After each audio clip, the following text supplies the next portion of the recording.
going? Good. How are you? I'm good. I'm excited to kind of get into this next piece that we were talking about. The last episode we were talking about, and I got my notes right here, that's why I'm looking this way. We talked about identifying use cases. This next step, I think, is going to be interviews and ethnography, right? That's right. Awesome. Very cool. So it sounds like it might be easy if you are the user, but what if you aren't with this sort of ethnography piece? Yeah. So as far as identifying a use case, it is a lot easier if you are your own user. But even if you are your own user, it's really important to make sure that you're really documenting and understanding the nuances of an experience, like of a use case from front to back. Some of which you might take for granted. In the previous episode, we kind of talked about examples like opening a Lyft app or a ride-sharing app and ordering a car, or making a peanut butter and jelly sandwich, and forgetting steps that you kind of take for granted, like unscrewing the cap of the jelly or something like that, right? So even if you are your user, which is great and gives you a significant leg up, you have to check your bias and make sure that you are doing your due diligence to check that your experience, A, matches the experiences of other users like you, and B, that you are not forgetting or taking for granted any steps in your use case. Gotcha. So it sounds like we need to do some work to either learn about our use case from scratch or to flesh out if we're already familiar with it. So how do we do that? So there's a couple ways to do that, and we can spend basically this whole episode kind of talking about a couple different ways. They all fall under the large umbrella of ethnography, which is the scientific description of customs of individual peoples and cultures. So what's an example of that, of ethnography? I'm saying it right? Ethnography, yeah, that's right. So one of the say it for some reason. No problem. It's a little bit of a weird word. So one of the easiest ways to gather information about a use case is to talk to the main, user that you're interested in understanding. And we do that through something called an interview, which most people have probably heard of. If you're a curious person, you're probably interviewing people all the time. You just don't think about it that way. Or at least you're thinking about interviewing them, right? Like, basically, if you've ever wondered why someone does something the way they do it, you are ready to be starting to interview them. So it's pretty simple. It's pretty easy to kind of go through and to lay some groundwork for this conversation. There's three methods that we're going to talk about today, broadly: interviewing, observation, and then contextual inquiry, which is kind of a combination of the two. For all three of them, the analysis step that we'll talk about at the end of this one will be the same. Even though the methods are a little bit different, the analysis will be virtually the same. So just keep that in mind. So as far as interviewing goes, basically you just follow a couple of short steps. So first, you would identify a topic for investigation, and no surprise here, if you have a use case already in mind, that's the topic you want to talk about. You want to understand kind of your use case, again, like from your own perspective, but also from the perspective of other users like you. So it's important to understand that getting people to talk to you can be a little hard. So one of the best things that you can do is be prepared. I mean, if you can imagine someone asking for 30 minutes of your time and not being prepared, that's very frustrating, right? So the best thing you can do to make sure that you're using that person's time well and that they're going to appreciate your kind of spending time with them is that you're kind of ready to go. What are like some good ways to, it sounds like preparation is sort of the key way in which you sort of designate, or you signal that you are prepared and that you're going to kind of be using their time wisely. Are there any other tips or tricks in your head as far as, I don't know, being efficient with people's time whenever you've only got them for 15 minutes or 30 minutes? Yeah, I think in the beginning, you don't know what you don't know, so it's a little bit hard to prioritize. But as you get later in the process of doing these interviews, so for example, in the beginning, you might be taking more of a scattershot approach. If your use case is, for example, very complicated, like applying for a home loan, you may not be able to go into every step in great detail in the beginning because you don't know yet what step is the most important, right? So you might be trying to get a 30,000 foot view of getting a home loan versus a 10-foot view of each step. And so you might start with kind of the broader, higher level questions to keep things short, and then come back and dig in with either that person later at a different time, or with other people once you have that kind of framework in place. So that's one great way to kind of think about the level of Zoom that you're at when you're designing your interview protocol. And there's a lot of things just that are kind of professionalism related, and I've called some of these out in my practice a lot, like when you're talking to someone about, especially if you're talking to someone remote that you want to meet with online, like we're doing right now, you want to be sensitive that you're booking time zones that are appropriate for them, that you're speaking in their time zone, not yours, that you're sensitive to, for example, weird states or places that perhaps don't follow time zone laws or are weird, parts of the world where they're on a half an hour time zone, like India, or parts of the world, like, parts of the United States, for example, like Arizona, that doesn't follow daylight savings time, like being hypersensitive to those kinds of things. And you can just do that by sending out calendar invites and making sure that you're using the time. Another great thing is when you are asking for time from people, asking them for a specific amount of time and then being very sensitive to not exceed that amount of time, and really to not be too much less either. People set aside time. So if you take less time, significantly less time, if you end 5 minutes early, that's fine. But if you say you're going to need 30 minutes and you really need 2, or you say you need 30 minutes and you need 90, that just signals to people that you haven't prepared, you're not ready. And a lot of times with these kinds of methods, it's kind of easy to get in the habit of, well, just one more question, or rat trailing, or letting people kind of like, or rabbit trailing, or letting people kind of take you down specific avenues that you maybe didn't think about and getting excited about that, or even the interviewee is excited. It's your job to keep them on task and on time, and to respect their time. So those are like some of the big things that I feel like show up in communicating, whether verbally, non-verbally, explicitly, or implicitly, that you are prepared and that you have been thoughtful about the use of this person's time. That totally makes sense. Is there because you were talking earlier about sort of like scattershotting at first and then maybe starting to narrow, is there a minimum amount of interviews that you want to do in kind of the scattershot phase before you start narrowing it down? Or do you feel like 1 or 2 interviews is enough to kind of realize that, well, this question is probably not the right one? Or like how late into the study process do you start retooling, or I guess like focusing the study? Yeah, so there's two kind of questions there. First of all, I would always recommend doing a pilot, which is basically a test run with someone that you usually know or are more familiar with, or just someone that that's less impactful. So for example, if you're interviewing It's like a friendly audience, basically. yeah, like someone, it can be a warm body even, as long as they're familiar enough with the topic that they can give you real answers. But after the pilot, almost always whatever you're doing in terms of a moderation guide or a script that you're using needs to be retooled. Almost always you've overestimated how much you can get done. Almost always you've anticipated that a certain line of questioning would work and it doesn't, or that you see that people are getting distracted, or they're getting kind of torn off on a trail that you don't want them to go down. That's normal. And so I would say, like, do a pilot, and I just another like best practice, never schedule a pilot like right before the actual final interview or first interview. I always leave a day or like a full overnight in between pilot and first run, first interview, because I always make changes to my pilot script, even though I've been doing this for 10 years.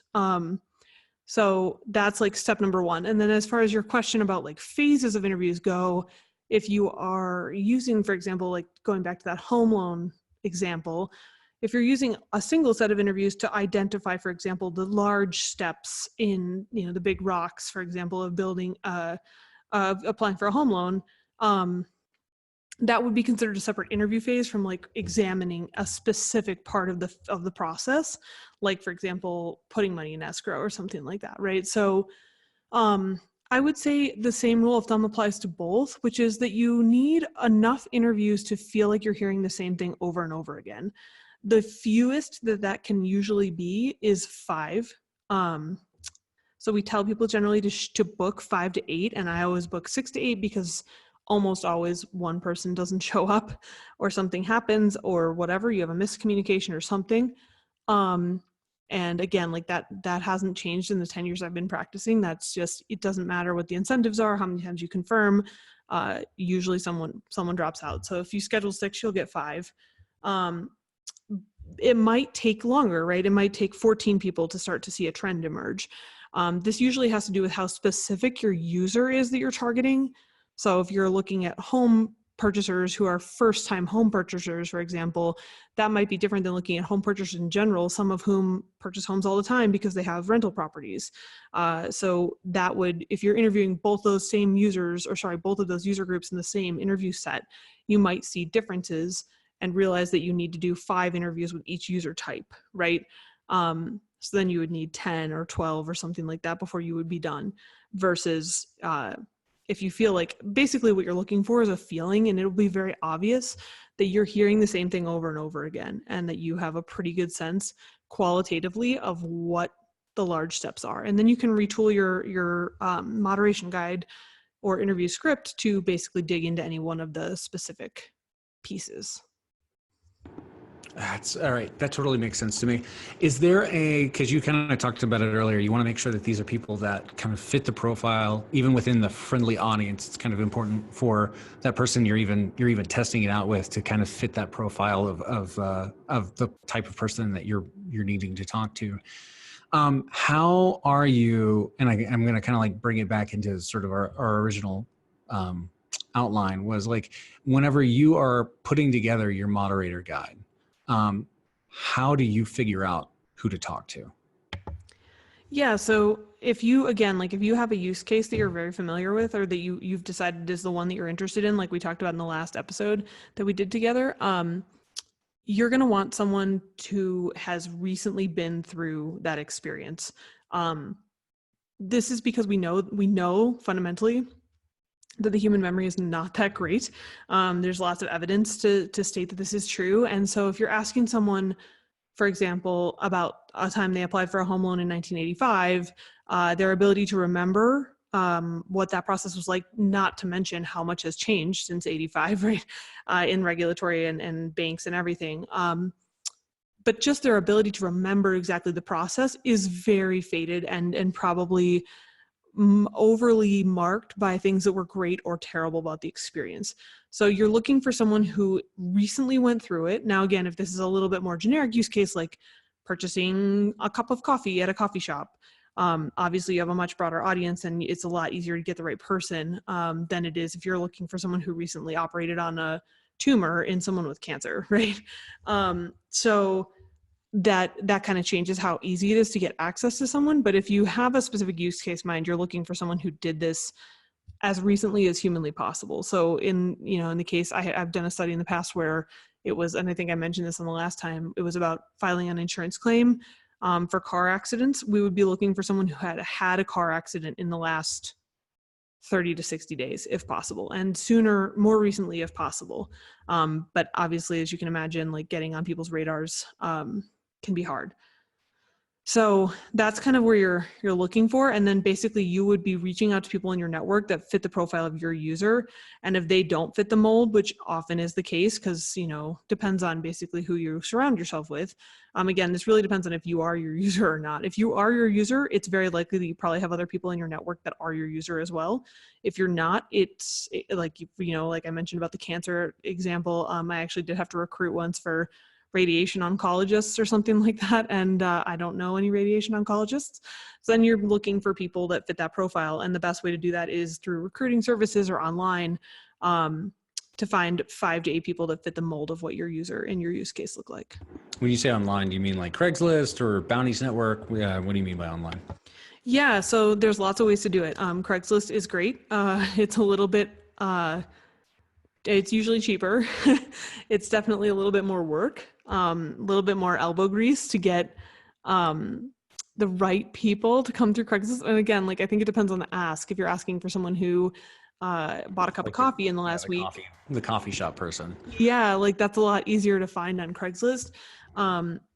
Radiation oncologists, turns out, don't hang out on Craigslist that often, in my experience. So there are professional recruiting services available online. You can search them. There's a ton of them. respondent, I think .io is one, and there's a couple others, and we can put those in the kind of in the notes. Mm-hmm. But also, of course, in our world, bounties, Gitcoin, lots of other things like that are available to incentivize people to participate. And frankly, like if you can afford to incentivize people to spend time talking to you, even if it's just $5 or a cup of coffee or a trinket or something, that helps. It really does help get good people. Right. I mean, it seems like the further out from your network, the more explicit the transaction of values it needs to be between like you and the person that you're interviewing.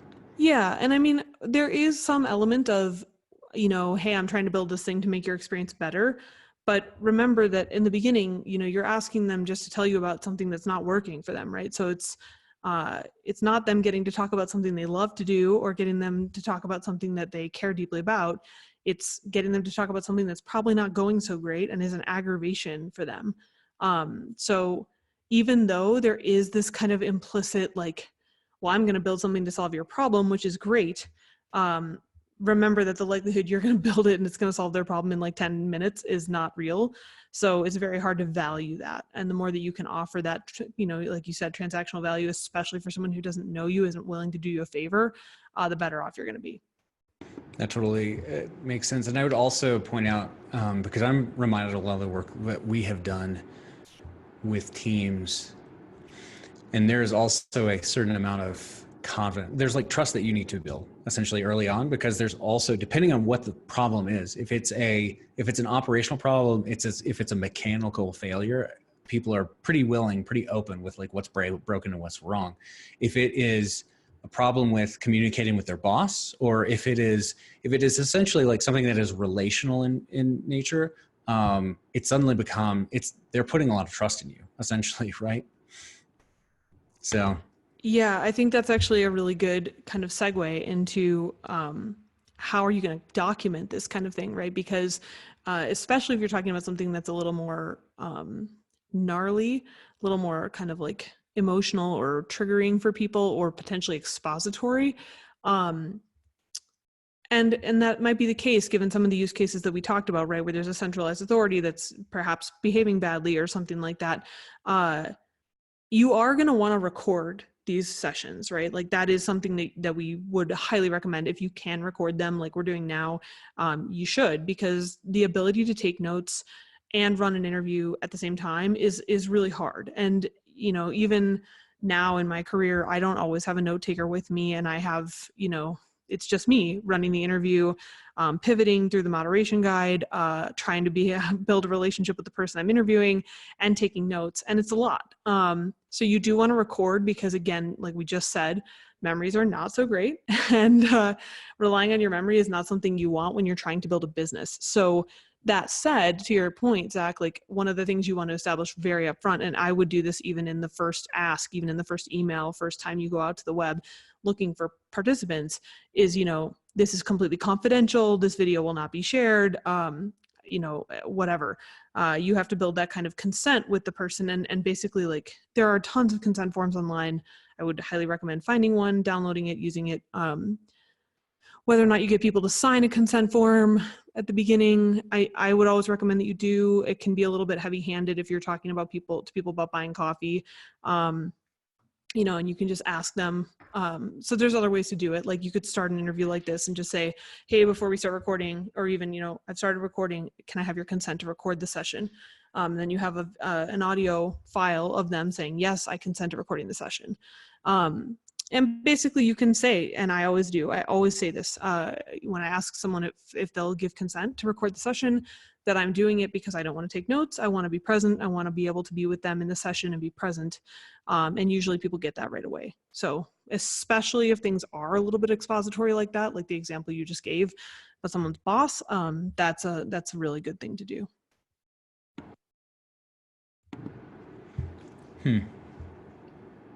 And similarly, like, you might think like, wow, we're talking about something, like if I'm talking about something that's that kind of scary, how do I get someone to say that to me, right? Like, and the answer is that you need to build rapport with them. So like every interview that you every interview that you structure with a moderation guide, give yourself some % of the interview to to get to know them. And so again, like that, if you only have 30 minutes with them, that should be no more than 2 or 3 minutes. 10% is absolute max. You might not need 10%. If you have an hour or an hour and a half, you might not need 6 minutes or 9 minutes, but take that time and get to know them a little bit. Let them warm up to you and let you warm up to them. Like, it's not, if you haven't done a million interviews in your life and you're not used to talking to strangers, especially not while you're being recorded and when you're on, on task the way that you'll be in a session like this, build that in. And it can be, and it should be completely unrelated, if that makes it easier, to the topic at hand. So if you're talking about car insurance, and they were just in a car wreck, don't ask them about the last time they bought a car, right? Like, that they are in how they're doing. Yeah, like, don't ask them if they've recently been to a hospital, right? Like, ask them about their, hobbies, or ask them about their favorite sports team, or ask them, how they got into the job that they're doing, or, whatever. Like, this is not a job interview, so you don't have like restrictions on things you can't ask them. But whatever will make you comfortable, and make sure it's something, if it makes you comfortable to talk about like hobbies, for example, you can talk about some of your hobbies. Almost every time I do this, I find that there's something that we have in common. If I've asked a good open-ended question at the beginning of an interview, and that allows me to say, if I ask them, for example, if they, if they have any hobbies, and they say, oh, I really love to travel. And I can say back something like, oh yeah, I just got back from this trip to Italy or whatever. I mean, of course, like, it should be true, whatever you're saying, but it gives you an in to relate to them. And that way you have kind of built a little bit of kind of political capital between you, such that when you do get into some of the scarier topics, you've kind of got that to lean on. I like that. And speaking as someone who's an introvert, I think people will be surprised once you get into the mode, how easy it is to talk to people about their lives, because that's something that everyone's an expert in, is their lives. And that's, people love to sort of share their expertise. And so, yeah, that's something I really enjoy. What are some other best practices do I need to know for interviews? Yeah, so we talked about a couple, right? Like some of the, make sure you're talking in the right time zones. I always send calendar invites, and I always make sure people accept them. And if they don't, I double check. To my point earlier, people bail on these things, especially if they're not being paid. So the more that people are going to come, the better you'll be able to plan and augment your kind of structure with how many other interviews you need to schedule. Don't schedule interviews back to back. Like, I can't tell you how many times new researchers do that. They schedule interviews back to back because it's just easy, and you're kind of in the mode and you're like, I'm going to roll, but people show up late. They show up early, especially if you're using the same kind of hangout link or something like that. It can be and plus, like, you just need a break. You have to go to the bathroom. You have to get a glass of water. You need to stand, take a walk, whatever. If you schedule them back to back, something's going to go wrong. And then the last thing I would say is that, like, and you kind of asked this earlier, and I didn't talk about this part of it. It's very tempting to do analysis on the fly, and it's very tempting to want to upend the whole script, because the first person you talk to really hates the way that the way that they had to put money in escrow the last time they did a house. So now you're thinking, oh man, maybe I should spend the next 4 interviews just talking about that. Trust yourself. You spent the time, you did the prep work, you came up with the script, you ran the pilot, you made edits. If you did all those steps that we talked about, and now you're, in the first interview and you're going down a specific rabbit hole. Or another example would be like in my car example. I had someone tell me that, like, it was actually a car and home insurance example. He had a terrible experience with the insurance company because he had a tornado hit his house and he didn't have vertical wind insurance or something. So, you're tempted to think, man, should I be asking questions about vertical wind? And like, I don't even know what vertical wind is. Trust yourself. You did the homework. You crafted the interview the way that you did. Get through the 5 to 8 and see if it's anomaly or not. If it is an anomaly, that's okay. It can be a very particular, like, low or high point for people. If it's not, then, like, let's not get caught up in it. Let the other 4 people tell you what's going on. Right. I mean, and you screen you screen your population not based off of a very different set of criteria. So if you pivot the study, there's no guarantee that the population that you're interviewing are going to match that sudden rabbit trail that you're sort of discovering and kind of diving into, which kind of puts your whole study at risk, right? Like that's another 8 people that you've got to schedule.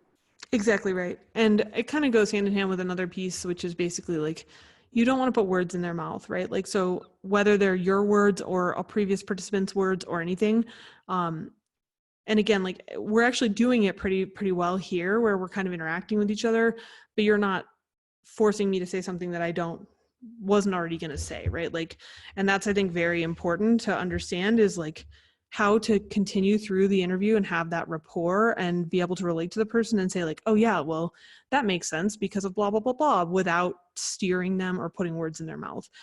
So it's really important to make sure that you're letting them tell you their authentic story. People want to please, and frankly, like the more that you give them a path to go down, like if you assume that they're going to talk negatively about their insurance company, for example, the more that they might pivot their own story to accommodate you, when really their story about their insurance company is actually pretty good, and like that's great. So yeah, I think you should be able to kind of let them tell you the story. That's what you're there for. Is there any use in trying to repeat back what they said to them to make sure that you've grokked it, or is that dangerous at this point? No, that's actually a great thing to do, especially if they've been talking for a while. And again, like you just want to make sure that you are saying what they said. So as much as you can, using words that they use. Don't use synonyms if you can help it, right? Like, because all that's interpretive. So you can go from, I felt pretty good about it to I felt great about it, and not mean to have pivoted the point of the interview, but you did. So, when you, and it might sound stupid, but just say back to them, so it sounds like you felt pretty good about that. Because they literally just said that. But it's not, and it helps people feel heard, and it's actually a sign that you're listening and all that kind of stuff. It makes sense. And also, if you start, the more you kind of add synonyms to it, you start nudging the interviews in a different direction. And what I'm assuming is we're about to get into the analysis part, where you're actually looking for patterns. And the more you're kind of abstracting out what they say, the fewer patterns you're going to get from the raw data itself. Yeah, that's right. So yeah, let's talk about analysis. So, you're new to this, you've never done research before. Analysis seems really scary. How do you get started? Basically at a very, very high level, and there's a lot more where this came from. So obviously, like if you want to be a UX researcher for real, or you want to go apply for a UX research job, you're going to need more than this. But if you're just starting out, like you're basically looking for any time that the majority of the people that you talk to, so 3 of the 5, 5 of the 8, whatever, are saying the same thing. So there's a lot of ways you can do this. You can basically, if you have, again, like a timeline of what a use case looks like, a good way to do it is to start putting people's kind of individual interviews underneath that timeline and looking for trends. Another way is just, looking at all your notes and seeing where you see the same thing. Basically, if 4 of 5 people tell you that figuring out how to shop for a home loan at 3 different banks was really hard for them, that is an interesting insight, right? Like if one person tells you that was a terrible experience and the other 4 don't say anything about that, then you can keep that. It's interesting.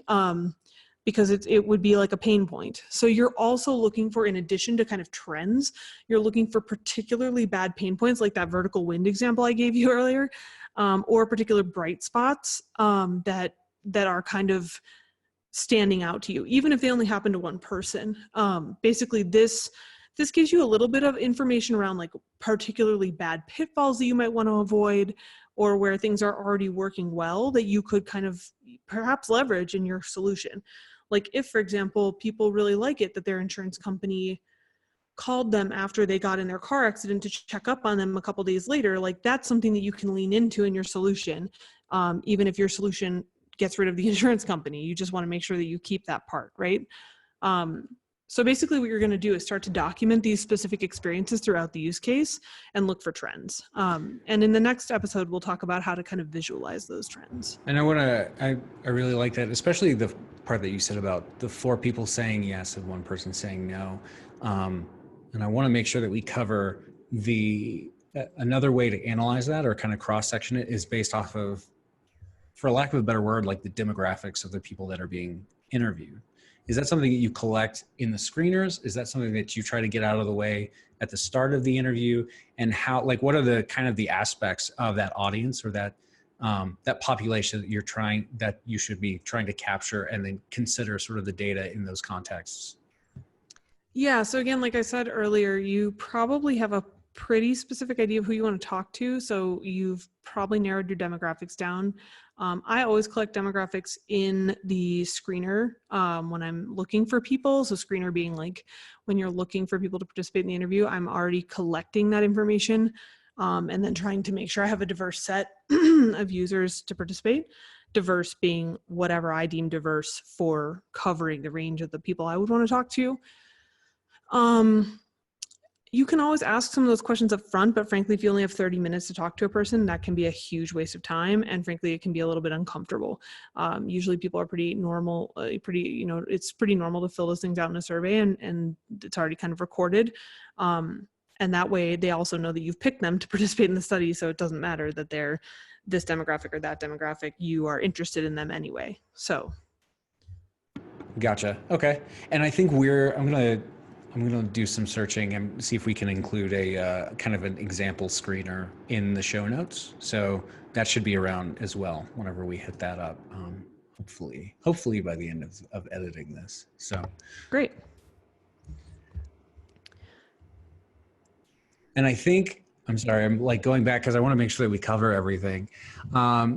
It says, looks like we had kind of covered like sort of going through each of the individual things. We had talked through the kind of looking for insights, but also not summarizing because you kind of lose important data with that. Could you go a little bit into kind of the documentation that we sort of need? Yeah, so we're going to talk more specifically about visualizing some of these things in the following episodes, one on journey mapping, one on stakeholder mapping. But there is kind of a fundamental first pass at like quick findings that you could do that would be like Word text-based document. Again, like even my research decks for client work as recently as a year or 2 years ago are just summaries of things like 4 out of 5 people said this, or 6 out of 8 people felt this way. Again, that seems very small and like hard to make a decision based on, but that's what qualitative research is. And that's why, ultimately you will want to augment with something like quantitative research methods like surveys or other kinds of things so that you have a truly mixed methods study, which is of course the gold standard, is understanding both the qualitative and the quantitative side. But since you're trying to dive into the why with qualitative research and these kinds of practices that we're talking about in this session today, you're really just looking for, trends like that, and then the explanation behind the trends. So 6 out of 8 people said that comparing 3 banks' interest rates for them was hard. And the reasoning was, X, Y, and Z. And here are some direct quotes from those people who said this specific thing. So you'll see a lot of times in qualitative research reports, quotables or verbatims, we call them, where you're actually pulling words directly from people's mouths. And that's, again, why you have the recordings, so that you can actually see people say, you're summarizing into this kind of overarching thing where it's like, this many people said it was hard to get a true interest rate on the loan. And then you have 3 direct quotes and a specific kind of interface photograph of like what it looks like to apply for a loan on a certain bank, right? And then all of a sudden you have a lot more information there about why something is so painful. So that's like the first level of preliminary report that I would expect, especially for this kind of work. Like, you're not sending this to a client, you're not using it to convince anyone, you're using it for you. So I wouldn't spend too much time making it super polished. You're just looking for trends. And I want to make sure with teams, as small as what we're talking about. We're currently talking to teams that I'm assuming are around 2 to 4 people. Is this a task that everyone should do, or is this something that one person goes off and does the interviews and then they share it with that deck, that artifact that you were talking about? Yeah, I think it's probably one person. It's always great if the team has bandwidth to watch at least a few of the interviews, because frankly, like it gives you a chance to have empathy with your users, especially if you're not your user. That's very, very important, because it's easy to empathize with yourself, very hard to empathize with someone you don't know. So I would always recommend that the whole team at least watch a couple of the interviews, even if they're just listening or watching the recordings while they're taking a run or whatever later. But yes, I mean, because startups have to move so quickly, it's usually one person who's then doing the summary, as long as the rest of the team. And again, like one of the things that I use in my practice is like the team needs to be bought in to the methodology that you're using and the findings, like the way that the findings are going to be leveled up, such that when the findings are leveled up, the team is aligned that they're going to listen to those findings. Because one of the most risky things with user research is that the findings say something that we don't want to hear, and the team decides to ignore those findings because they feel like they know better. And that can be very, demoralizing for the person who just spent all this time doing these interviews. And often it can land the team in a sore spot later because they're not listening to their users. So I would just, before you even begin this process, I would make sure that you're kind of getting alignment on your team about how things are going to get used and all that stuff. Right. I think it's important for the team to outline and be honest with each other about the things that they don't know. And that is the purpose of this research, is to answer those questions, or at least like give you enough data to where you can start forming hypotheses, whatever it is, around that, so that you can start building and kind of iterating towards that correct answer eventually. Yeah, and equally as important as things you don't know, perhaps, are things you think you know, assumptions. A lot of my research That's a great call out. Yeah. out of writing moderation guides and questions about assumptions that I have. Like if I assume that people that use a credit card at a coffee shop are doing so because of convenience, I need to check that assumption. And it could be that they're doing it because they are trying to get credit card points, or they're doing it because they don't have cash, or they got mugged last week and they don't carry cash anymore. There's a lot of reasons that people do things, and that's why qualitative research is here, to give us a chance to ask the whys that we often wonder and assume, and replace them with actual data. I love that. And that's a great call out as far as assumptions. It's not just checking what you don't know, it's checking what you think you know, which I think is a great way to categorize it. One of my favorite ways for a team to surface that is the writing assumptions down. What needs to be true in order for this to be valuable? Or like what if it is false means that we're dead in the water, we don't have a product. Right. I think is a good like first step as far as like prioritizing those assumptions, those like theoretically known beliefs, and then validating them with research. Absolutely. Yeah. So you mentioned that there are other methods. What are those? Yeah. In addition to interviewing, we can actually kind of go through them pretty quickly. Basically, there's two. There's one called fly on the wall, or just observation. And that's basically like looking at things in a very unobtrusive way. So we can go through that one quickly. And then contextual inquiry is basically a blend of interviewing and fly on the wall. So let's start with fly on the wall first, and then we'll get into kind of the blended method, which is contextual inquiry. So fly on the wall is basically about watching someone do something that's easily observable without you needing to ask the user like what they're doing or why they're doing it. So it's great for frequent experiences, like kind of the coffee example where you're watching people interact at a cash register, where you're just trying to track something simple. Like, okay, I'm trying to understand how many people pay with cash versus pay with a credit card. If you're doing that, fly on the wall is great. You can literally sit in the side of the coffee shop. You can watch people pay. You can take a little tally. You might get some additional information. Like if you're sitting close to the cash register, you might see, okay, it takes this long from when they begin the process to when they get their card back, or it's this many steps, especially if you have really good vision and you can see exactly what they're doing on like an iPad, for example. But you won't know why the user decided to use the card versus cash, like we just talked about. Do they not have it? Are they, do they not carry it at all? Do they just not go to the ATM yet today? Whatever. So there's kind of this nuance of you're going to watch something in a completely unadulterated way where you are not influencing what happens, but you also might not get to ask some of the questions you want. Interesting. So what are the steps for the fly on the wall? Yeah, so it's pretty simple. It actually mirrors interviewing and the other methods as well. You're first identifying that you're talking about your use case. Then you're going to develop a plan. So like, where are you going to watch, and who are you going to watch, and for how long? So you're going to choose a location. If you need to get permission, and again, like, I would err on the side of getting permission. I mean, you don't want to be that guy in a coffee shop that's creepily looking at people checking out. But if you just, And let someone notes. know, yeah, let someone know, like, I'm going to be observing this and I'm just trying to get a count. If it's pretty mundane, I mean, the coffee shop example is pretty mundane. You might not need permission, but just feel it out. Especially if you're watching people do something like transactions, it can make people very uncomfortable if they notice you're watching them. Mm-hmm. So it's just easier to tell them, hey, I'm just here observing today. It's good to prepare materials to document what you see. So if you're, for example, tallying how many people use credit versus cash, have that tally sheet ready to go so that you're not trying to make it on the fly. If you know you're going to take notes, just make sure your journal's ready for that, or laptop, and you're not going to be distracted. And then again, like, recording your findings any means you can. So if you can film or take photos, do it. If you can't, or if that feels like you would need consent, just take a lot of notes so you don't forget something later. But that's about it.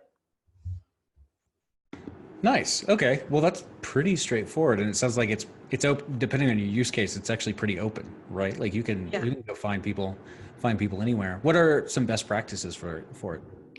Yeah, so the most important part of this method is that you are not interrupting the interaction. So if you, for example, run over in the middle and say, "Why are you using a credit card?" that's going to screw it up. So you need to, like, hold your tongue. It's the Star Trek. It's the Star Trek rule. Yeah, it Nice. means that you should be blending into the background. So if you feel like you're, if the user's aware that you're there, you're probably doing it wrong. You should be that kind of background. That's why they call it fly on the wall. If it's a physical interaction, I would definitely make sure that you move around, because a lot of times vantage points will give you different vantage points will give you different kind of information. So make sure you're capturing the experience from different angles.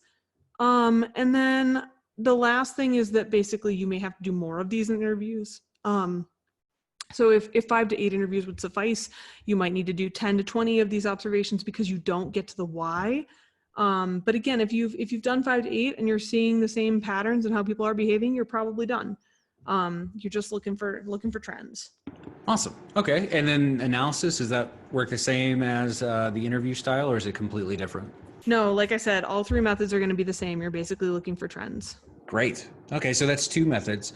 You said the last one was kind of a combination of the 2, right? So what's contextual inquiry?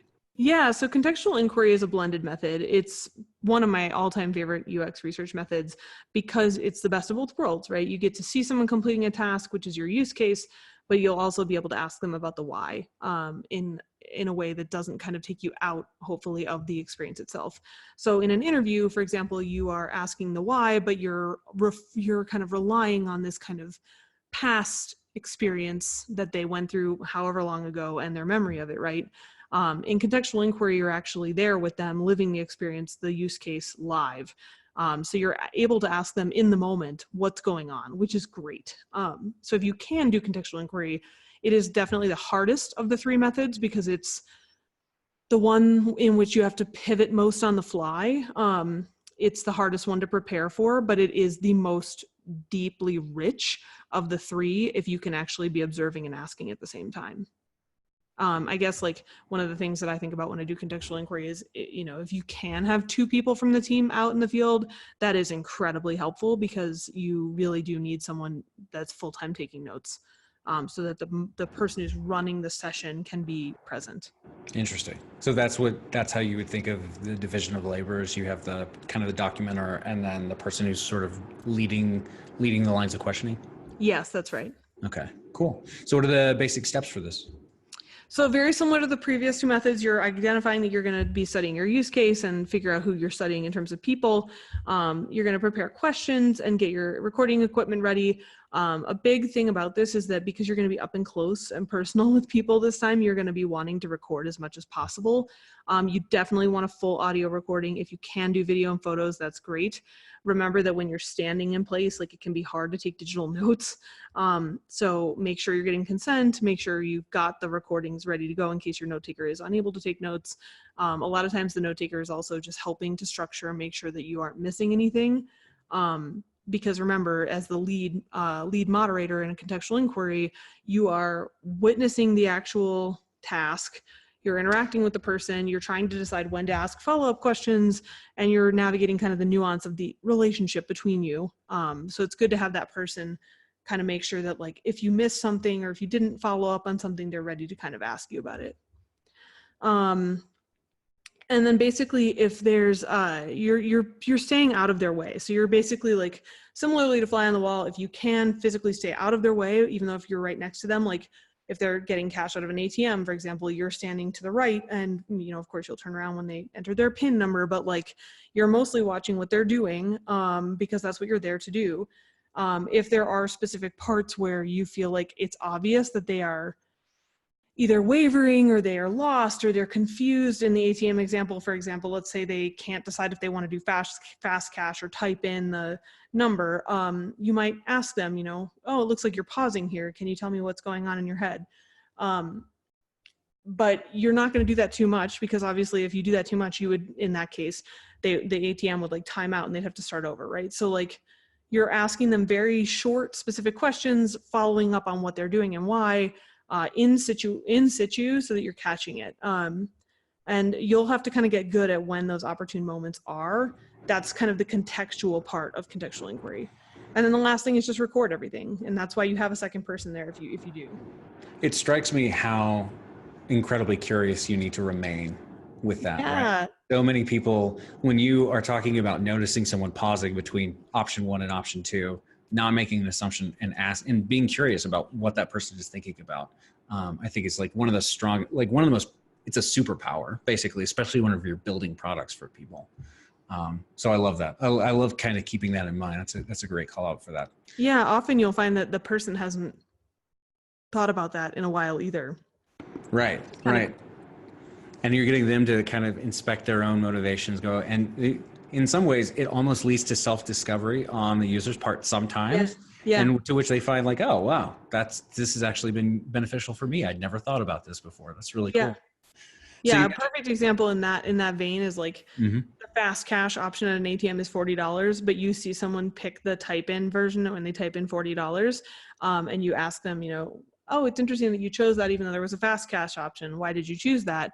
To your point, a lot of times people will be like, well, I didn't want to commit to 40, but then I really only need 40. And, you know, I was still adding it up in my head. And Right. So it's interesting because you'll watch them kind of go through their own discovery, to your point.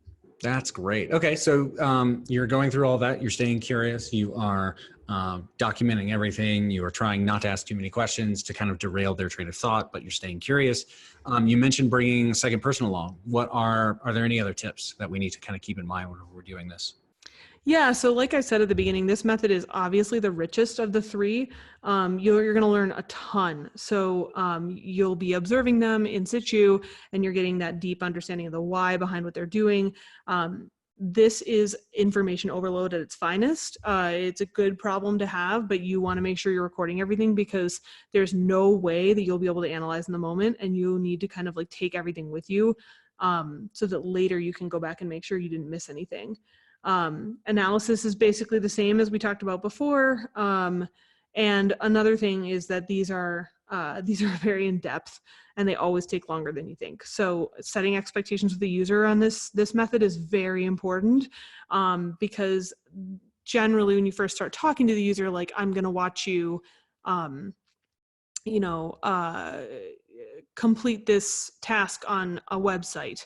And we think that task is going to take 15 minutes to complete. You need to allow them, like, probably up to 30% longer, because you're going to be interrupting them and asking questions, and because you're going to be there watching them, which, differently than fly on the wall, does affect how people behave, because they are going to know that you're there. So making sure that if the task normally takes 15 minutes, you are allotting for, 20, That's good. So just make sure that you have enough time and that you've set expectations with the user so that they don't all of a sudden feel like you're causing them to take 20 million times longer to do a task that they're used to doing than normal. Right.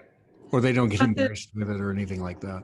yeah, exactly. I mean, this method is basically all about staying focused. You're there to see the use case, so you want to keep yourself and them focused.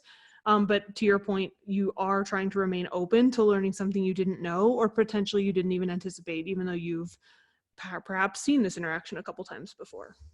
That makes sense. Um, is there a time box for the analysis? So like, let's say you did 8 hours worth of interviews. How long would you expect to spend on the analysis piece? Yeah. For me, the ballpark that I use is 2-to-1 analysis. Um, it can be less. I mean, 2 to 1 being 2 hours interviews, 1 hour analysis, or vice no, versa? Okay, vice versa. 2 hours. 2 hours of analysis for Okay. every hour of interviews. Um, again, if you're just doing one, I think it's probably like, it could probably be less, but what happens is you end up with the compound effect of like, you're looking for trends across. So you end up having to go back to, different interviews and look for something again that you maybe saw. This goes down with time and developing your own methods of how to track over time and perhaps developing, for example, quick findings documents as you're going, and that will make things faster. As you get better at doing UX research, it'll be faster. But rule of thumb for someone who's new, I would say 2 hours of analysis for 1 hour of research. That's perfect. And that's really good for our hackathon attendants to kind of keep in mind is for every interview that you do, for every 30 minutes or an hour that you spend with someone, you're going to need to spend double that time really thinking about it. I think the temptation is to like, once you've got the interview, great, we can start building it. They said that they want it. They said that this is a pain point, blah, blah, blah. And it's important to remember that no, if this is actually going to having meaningful impact on your product and on the direction of your team and the company that you're trying to build, you need to set aside time and like honestly look at it and not just make this sort of an exercise. I heard someone use the term UX theater, right? Like we don't want this to be UX theater. We want this to like actually be something that we're able to internalize as a team and then use, let it be impactful for the product. So that totally makes sense. Yeah, exactly. What's next? Yeah, so now we've talked about what a use case is and how to study one in situ using 3 different methods. We have a couple more episodes where we can talk about how to visualize, like we kind of alluded to earlier in this talk, your findings. So you'd be visualizing them so people that are less familiar with your use case, or for example, your team can quickly learn and understand what you've kind of gathered from the field, and kind of use those as centering documents so that people are all on the same page before you begin work. And to your point, yes, UX theater is the opposite of what we're talking about here. And basically like the temptation is to use these kinds of methods to go out and validate something, right? Like to go out and prove that you already know that your assumptions are right. If you're doing this method right, or these methods that we've talked about today right, the analysis should take longer because you are supposed to be learning more and you are supposed to be up-leveling those findings and you are supposed to be looking for trends and you are supposed to be trying to understand the environment and the ecosystem in which this user lives, not just whether or not they want your product that you've already created.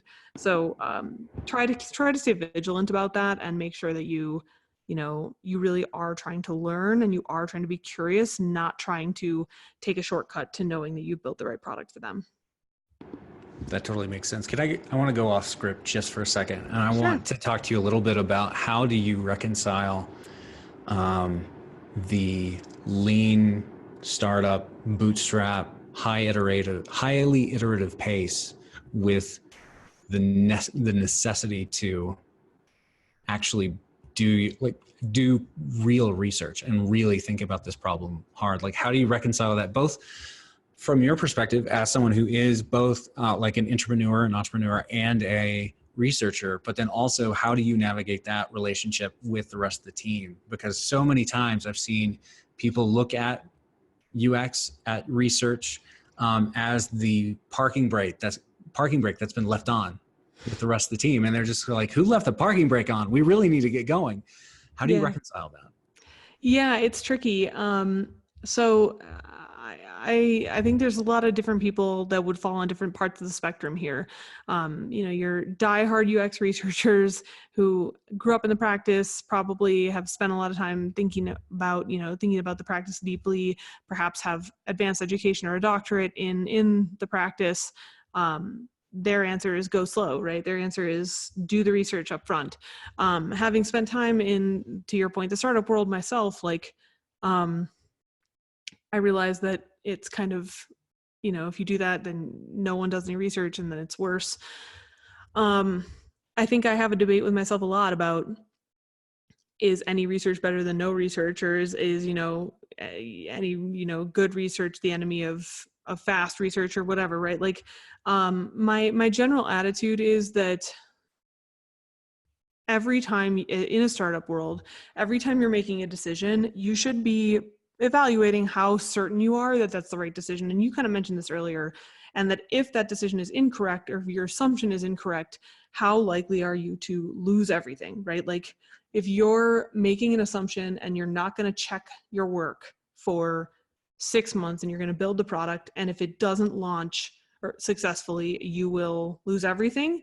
That's a pretty big risk. And frankly, taking 2 weeks at the front to do some research to see if you're on target, or making sure that you have a research schedule that allows you to check in every couple of weeks to make sure that you've taken this into account, or talk to this user group, or made sure that they're really passionate about this feature set that you're delivering.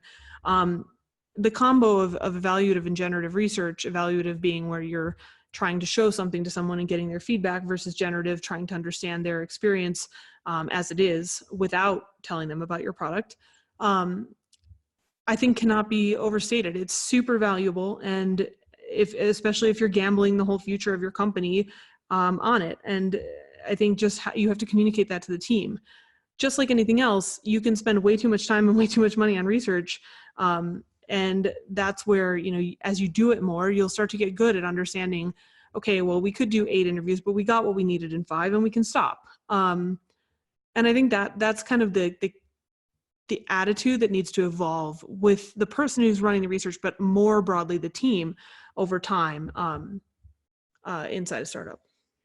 That makes sense. I mean, the way I like to think of it is, especially if you are not the primary decision maker, if you're the person providing, I guess, strategic knowledge, strategic insight to the founder, I think the important thing to remember is that, like, however much time you're spending on this startup is time that you're not going to get back, right? It's a year of your life. It's 2 years of your life. It's 5 years of your life.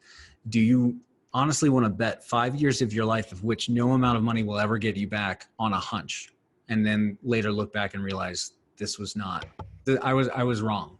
Not to mention your reputation. I mean, if you're Right. going to get one big at bat with a big investor, for example, even if you fail, but you did everything right, and you shut it down when it became clear that there was no longer viable and all stuff, your reputation doesn't suffer, right? But if you hang everything on a hunch and you're wrong, and you spent a lot of money and a lot of time being wrong, that does not look good the next time you come back with something else that you want to raise money for. So Right.